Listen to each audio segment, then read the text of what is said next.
All new at 6, the worst of the worst. It is a new traffic safety task force that's identified the absolute most dangerous intersections in the city of Fort Worth. Our Joel Thomas is standing next to one of them right now, and he joins us live from Rosedale and University Drive. Hope you're being careful out there. I'm definitely being careful. The drivers need to be more careful. You know, I was working on a story about pedestrian safety yesterday when I ran across a list of the most dangerous places for drivers, and this is one of them. This is University. If you've ever gotten off of I-30 to go down to the zoo or to TCU, you've been through this intersection, and it is the second most dangerous intersection. The chairman of the traffic committee met me on the west side of downtown Fort Worth to show me the most dangerous.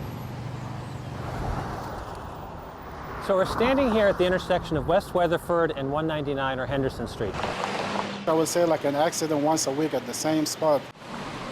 This has become, over the last 3 years, the highest frequency intersection for car crashes that result in injury. Even one time I saw a car, roll several times and hit the fence over there.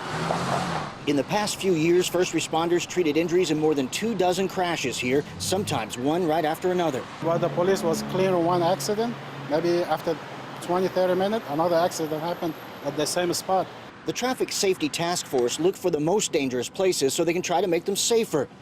By far, the most dangerous area for injury wrecks is this stretch of eastbound I-30 at East Chase. The study shows, in general, highways with short access ramps or construction have the most wrecks, but that is up to the state to correct. The task force reports to a Fort Worth coalition, and it has seen plenty that the city can fix at intersections like this one. If you notice, this intersection has a lot of distractions, and part of those distractions lead for people not to be paying attention to the car in front of them, cross traffic, the traffic light.